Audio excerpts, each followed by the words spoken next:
और बड़ी खबर इस वक्त की, श्रीलंका के कोलंबो में एक के बाद एक कई धमाके हुए हैं और 6 धमाकों में अब तक 129 लोगों की मौत हो चुकी है। 300 से ज्यादा लोग इसमें घायल हुए हैं जिन्हें उपचार के लिए अस्पताल में भर्ती करवाया गया है। लेकिन सबसे खास बात यह है कि भारतीय उच्चायुक्त को निशाना बनाकर 4 अप्रैल को हमला करने की फिराक में था वो आतंकी, जिसने आखिरकार नाकाम होने के बाद अब 6 जगह बम धमाकों को अंजाम दिया है। जहरान, जो कि इस पूरे हमले में शामिल था, इस आत्मघाती हमले को अंजाम देने वाले जहरान की यह साजिश थी कि 4 अप्रैल को ही श्रीलंका में भारतीय उच्चायुक्त को निशाना बनाया जाए, लेकिन वो ऐसा नहीं कर सका और आज आखिरकार ईस्टर संडे के मौके पर उसने चर्च को और 5 स्टार होटल्स को निशाना बनाया। जो ताजा जानकारी आ रही है उसके मुताबिक 156 लोगों की मौत अब तक हो चुकी है, 300 से ज्यादा लोग इसमें घायल हुए हैं। लेकिन आशंका यह जाहिर की जा रही है कि यह आंकड़ा अभी और आगे बढ़ सकता है, क्योंकि घायलों की तादाद अस्पताल में लगातार बढ़ती जा रही है।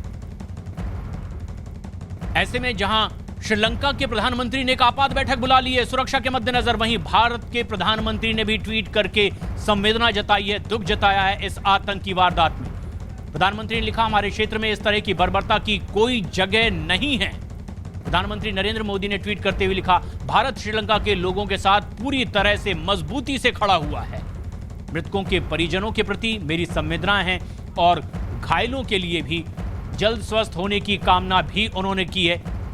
ट्वीट करते हुए भारत के प्रधानमंत्री ने, भारत के राष्ट्रपति ने, उपराष्ट्रपति ने, विदेश मंत्री ने, भारतीय क्रिकेट टीम के कप्तान विराट कोहली ने अपनी अपनी संवेदनाएं जाहिर की है। संदीप बोल हमारे सहयोगी इस वक्त हमसे सीधे जुड़ रहे हैं ज्यादा जानकारी के साथ। संदीप, मौत का आंकड़ा लगातार बढ़ता जा रहा है, घायलों को पहुंचाया गया, लेकिन जो सबसे अहम बात है कि 4 अप्रैल को ही एक बड़ा धमाका करने की कोशिश थी, लेकिन एक चश्मदीद विनीता मेहरा इस वक्त हमसे सीधे जुड़ रही हैं, फोन लाइन पर श्रीलंका में मौजूद हैं। विनीता, एक के बाद एक धमाके हुए हैं, आप श्रीलंका में मौजूद थी बतौर चश्मदीद, क्या जानकारी दे सकती हैं आप? क्या आपने देखा, महसूस किया? जी, मैं आपको बता दूं, मैं किंग्सबरी होटल में ही ठहरी हुई थी। सुबह 8:45 के आसपास ये धमाका हुआ। हमारा 9th फ्लोर पे हमारा रूम था, काफी जोरदार धमाका था जिससे पूरी बिल्डिंग काफी हिल गई। हम सब लोग जल्दी से बाहर निकले। काफी नीचे जो होटल की लॉबी थी, ब्रेकफास्ट एरिया था, वहाँ पे काफी तबाही का मंजर था जिसे कहा जा सकता है।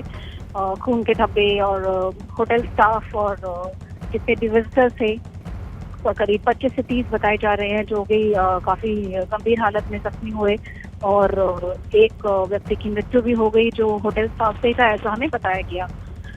काफी देर तक हम लोग वहीं होटल लॉबी में ही रहे, काफी देर तक। उसके बाद हमें दूसरे होटल में शिफ्ट कर दिया गया ताकि जितने भी लोग थे होटल में जो रह रहे थे उनको कुछ खाना पीना प्रोवाइड किया गया। तो काफी जिसे कहा जा सकता है कि एक दर्दनाक मंजर सुबह सुबह देखने को मिला। बट अभी हम ठीक हैं। होटल स्टाफ भी काफी कोऑपरेटिंग था और आर्मी ने पूरा अभी होटल को पूरा सील कर दिया गया है, अभी कोई अंदर नहीं जा सकता है।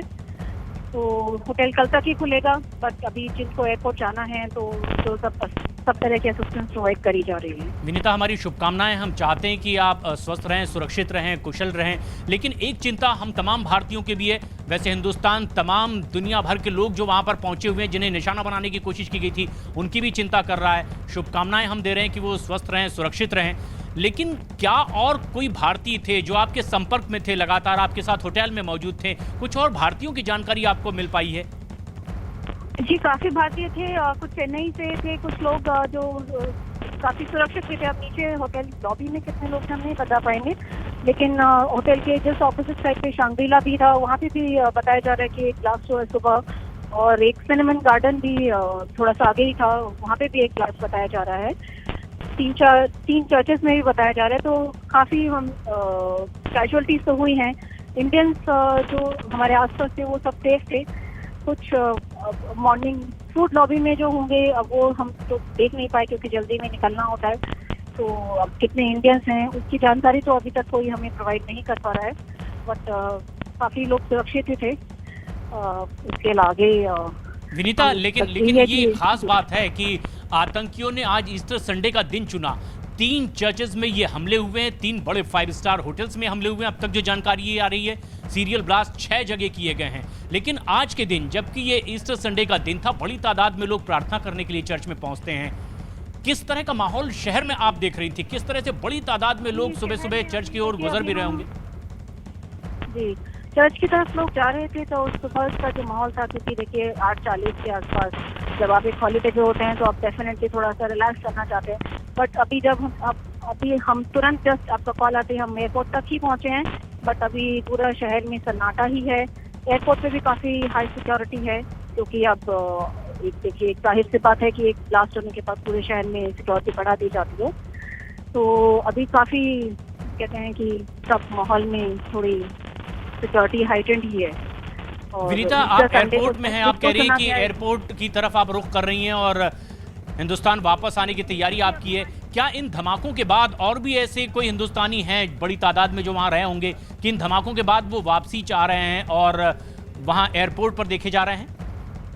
जी जी, डेफिनेटली हमारे साथ जितने भी भारतीय थे जिनकी आसपास तो सुबह फ्लाइट थी या दिन में फ्लाइट थी, उन्होंने सभी की तभी अपना सामान लेके या बिना सामान के, हम लोग बिना सामान के ही आ गए, क्योंकि अभी लाइफ की सिक्योरिटी थोड़ी ज़्यादा इम्पोर्टेंट है।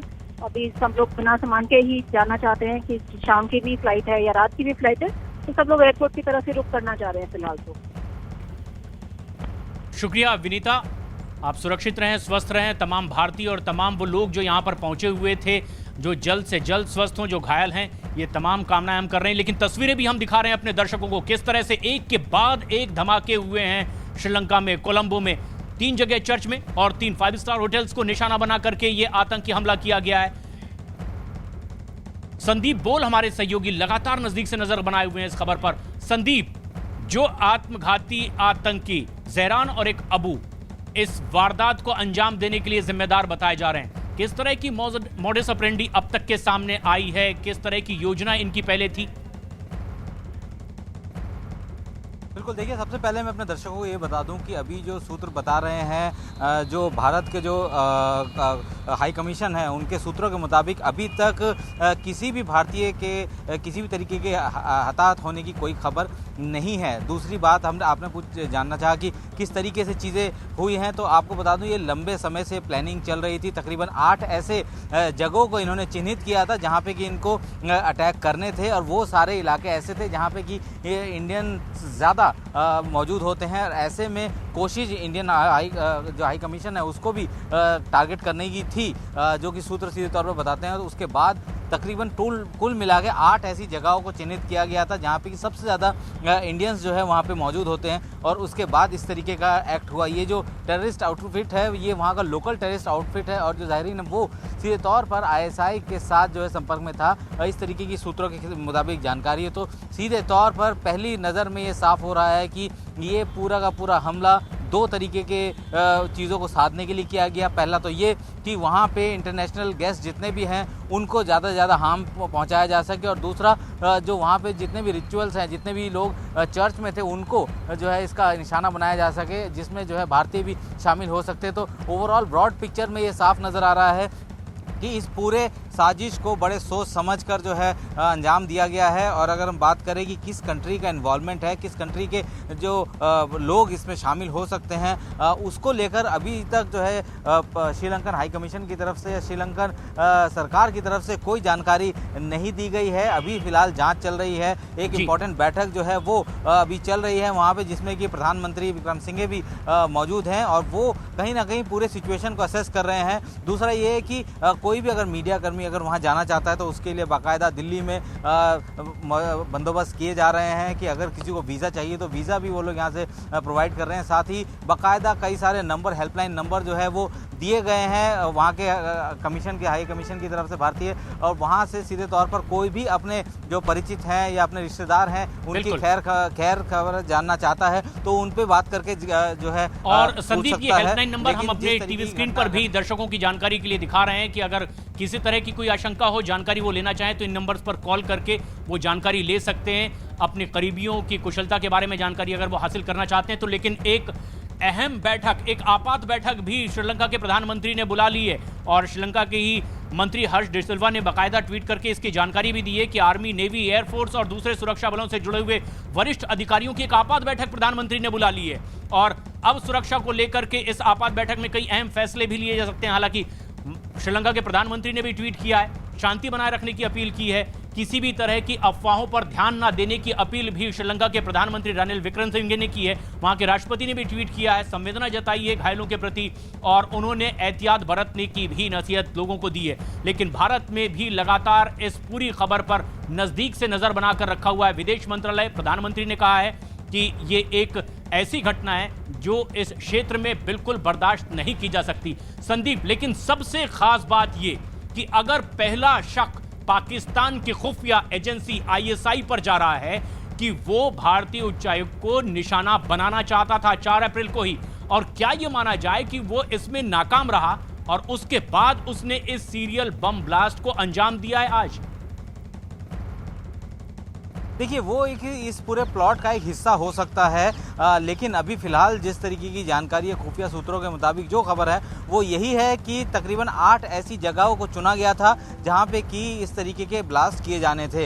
हालांकि उन 8 में से 6 जगह पे जो है ये ब्लास्ट कर पाए और बाकी जो है ये भी देखा जा रहा है कि जो इंटेल इनपुट है उसमें जितनी भी चीज़ें बताई गई थी और जिसको लेकर जो है शक था कि ऐसा हो सकता है, बाकी चीज़ों को भी खंगाला जा रहा है क्योंकि 8 ऐसे लोकेशन बताई गई थी, लेकिन फिलहाल 6 ऐसे लोकेशन पे जो है इस तरीके का एक्ट हुआ है। ऐसे में अभी 2 लोकेशन उसको भी जो है कहीं ना कहीं वहाँ की सिक्योरिटी एजेंसी खंगाल रही होगी क्योंकि जिस तरीके का सीरियल ब्लास्ट हुआ है उसमें जो है टाइम बहुत चुन के रखा गया था। क्योंकि अगर हम लोग बात करें होटल्स की बात करें, होटल्स में सारे इंटरनेशनल गेस्ट जो होते हैं वो कहीं ना कहीं सुबह से 8 से लेकर 10 बजे के आसपास जो है ब्रेकफास्ट के लिए आते हैं। जैसे पहले प्रत्यक्षदर्शी ने बताया था कि जब वो होटल की ऊपर से नीचे उतर रहे थे तब जो ब्लास्ट उनको सुनाई दिया वो सीधे तौर पर उस जगह पे था जहाँ पे कि डाइनिंग एरिया था ना, खाने की जहाँ जगह थी। जाहिर सी बात है कि कोशिश उनकी यही थी कि ज़्यादा से ज़्यादा नुकसान पहुँचाया जा सके और जिसके मद्देनजर जो है उन्होंने इस ज़्यादा से ज़्यादा नुकसान पहुँचाने की कोशिश की। 6 जगह जो ब्लास्ट हुए हैं, तस्वीरें भी हम अपने दर्शकों को दिखा रहे हैं कि किन किन जगहों पर श्रीलंका में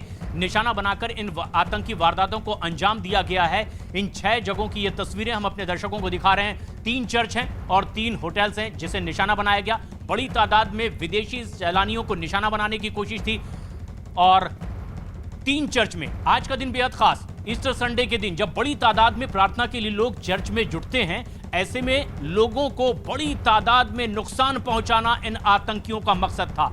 लेकिन संदीप, जिन आतंकियों का जिक्र आ रहा है, जैरन और अबू, जो इस आत्मघाती हमले को अंजाम देने में शामिल थे, कौन थे ये लोग, कितने दिनों से यहां पर थे, कहां से और कैसा ताल्लुक इनका बताया जा रहा है? देखिए, जो अभी जानकारी है उसके मुताबिक ये दोनों जो हैं श्रीलंकन मूल के ही निवासी हैं जो कि सीधे तौर पर एक वहाँ का जो लोकल टेररिस्ट आउटफिट है उससे ताल्लुक़ रखते हैं और ये सीधे तौर पर आईएसआई के संपर्क में थे। ये सीधे तौर पर जो खबरें आ रही हैं छन छन के, उसमें ये सारी चीज़ें साफ हो रही हैं। लेकिन अभी तक जो है वहाँ की सरकार ने और वहाँ की पुलिस की तरफ से किसी भी तरीके का बयान जारी नहीं हुआ है और किसी भी आतंकी संगठन ने इसकी अभी तक जो है जिम्मेदारी नहीं ली है। तो अभी जब तक ये चीज़ें साफ नहीं होती हैं तब तक ये कहना बहुत मुश्किल होगा कि और कितने लोग इनके साथ थे और क्या वाकई बाहर से इनको मदद मिल रही थी। लेकिन जो 2 शख्स हैं जो कि आत्मघाती थे, आत्मघाती हमला करने में जो है वो कहीं ना कहीं सफलता उनको मिली और जिसकी वजह से इतने लोगों की जानें गई हैं, वो कहीं ना कहीं आईएसआई के साथ जुड़े हुए थे। इस तरीके का पहला प्रिलिमिनरी जो इनपुट्स हैं वो कहीं ना कहीं इंडिकेट करते हैं और ये इंडियन काउंसलेट को भी निशाना बनाना चाहते थे। तो जाहिर सी बात है कि ये पूरी तार जो है, पूरी कड़ी जो है कहीं ना कहीं घूम फिर के पाकिस्तान के इर्द गिर्द ही आके रुक जाती है। न्यूजीलैंड में जब अटैक हुआ मस्जिद में, उस वक्त भी सीधे तौर पर यह साफ हुआ कि वो पाकिस्तान की तरफ से शख्स वहाँ आया था, वो जो ऑस्ट्रेलियन था। और उसके बाद अब ये सीधे तौर पर नज़र आ रहा है कि किस तरीके से जो पाकिस्तान का कनेक्शन जो है वो श्रीलंका में भी है। पाकिस्तान कभी भी ये नहीं चाहता कि भारत के रिश्ते जो हैं उनके पड़ोसियों से बेहतर रहें और श्रीलंका के साथ जो भारत का रिश्ता है वो काफ़ी बेहतर है, बहुत अच्छे हैं। दोनों देश जो हाल ही में जो है दोनों देशों के बीच सेनाओं के बीच जो है अभ्यास भी हुआ था। भारतीय सेना जो है वो श्रीलंका गई थी एक जॉइंट एक्सरसाइज को करने के लिए। तो ये जो सारी चीज़ें हैं वो कहीं ना कहीं पाकिस्तान को अखरती है और यही वजह हो सकता है कि इस तरीके की गतिविधियों को अंजाम दिया गया और जगह वही चुनी गई जहां पे कि भारतीय सबसे ज्यादा होते हैं, बड़ी तादाद में मौजूद हो सकते हैं। और ये एक बार फिर पाकिस्तान की नापाक और कायराना हरकत अब दुनिया के सामने आई है कि किस तरह से वो भारत में दाखिल होने की घुसपैठ की कोशिश करवाता रहा है, लेकिन अब जबकि सेना की ओर से तगड़ा जवाब दिया जा रहा है, उसने अपने इरादे बदले और अब भारत के बाहर दूसरी जमीन पर भारतीयों को निशाना बनाने की एक और कोशिश की है, जिसमें श्रीलंका में कोलंबो में एक के बाद एक बम धमाके किए गए हैं। अब तक के 156 लोगों की मौत की खबर है, 300 से ज्यादा लोग घायल हुए हैं, अस्पतालों में इन्हें भर्ती करवाया जा रहा है। लेकिन श्रीलंका सरकार के ही मंत्री हर्ष डिसिल्वा ने, जिनके पास में इकोनॉमिक रिफॉर्म और पब्लिक डिस्ट्रीब्यूशन का विभाग है, उन्होंने ट्वीट कर अभी अभी एक जानकारी दी है कि एक आपात बैठक जो प्रधानमंत्री ने बुलाई है श्रीलंका में,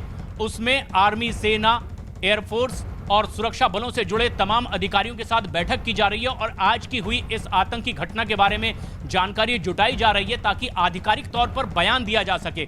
श्रीलंका की ओर से कोई आधिकारिक बयान सरकार की ओर से अभी तक नहीं आया और इसीलिए मंथन चल रहा है कि किस तरह की घटना थी, कितना बड़ा नुकसान हुआ है, कितने श्रीलंका के लोग, कितने विदेशी लोग इसमें हताहत हुए हैं। कुछ और ज्यादा जानकारी श्रीलंका सरकार की ओर से कुछ ही देर में जारी कर दी जाएगी, ये उम्मीद भी जाहिर की गई है श्रीलंका के ही मंत्री हर्ष डिसिल्वा की ओर से।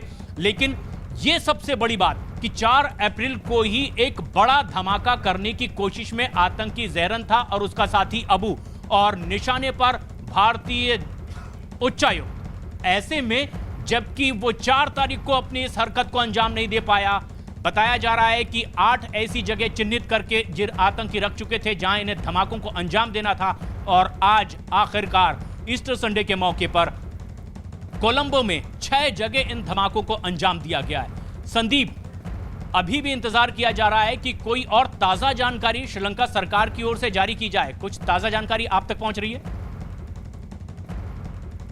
देखिए, ताज़ा जानकारी के अभी फिलहाल जो है ऑफिशियली कोई जानकारी नहीं आ रही है। वहाँ की मीडिया जो रिपोर्ट कर रही है उसी के मुताबिक जो है वहाँ के आंकड़े पता लग रहे हैं कि कितने लोग मारे गए होंगे। वहाँ के जो प्रधानमंत्री हैं उन्होंने भी सीधे तौर पर एक ट्वीट करके जो है इस पूरी घटना की निंदा की और साथ ही इस चीज़ों को जो है इस तरीके के माहौल और ज़्यादा ख़राब ना हो, इसको लेकर एहतियात बरतने को कहा गया श्रीलंका के लोगों को। हालांकि अभी तक किसी भी तरीके की आधिकारिक रूप से ये पुष्टि नहीं की गई है कि कितने लोग जो है मारे गए हैं, कितने लोग जो है मारे गए लोगों में कितने कौन कौन से देश के नागरिक हो सकते हैं, क्योंकि जो होटल्स में अटैक किया गया उसमें हो सकता है कि काफ़ी सारी कैजुअलिटीज़ ऐसे लोगों की भी हों जो कि विदेशी हों। तो ऐसे में अभी तक इंतज़ार सिर्फ यही है कि वहाँ श्रीलंका की सरकार की जो अहम बैठक जो बुलाई गई है जिसमें तीनों सेना के अध्यक्ष मौजूद हैं, साथ ही वहाँ के जो पुलिस विभाग है और जो जितने भी सिक्योरिटी एजेंसीज हैं उन सबको बैठाकर जो है उनसे पूछताछ वहाँ बातचीत चल रही है और सारी जानकारी ली जा रही है और उम्मीद की जा रही है कि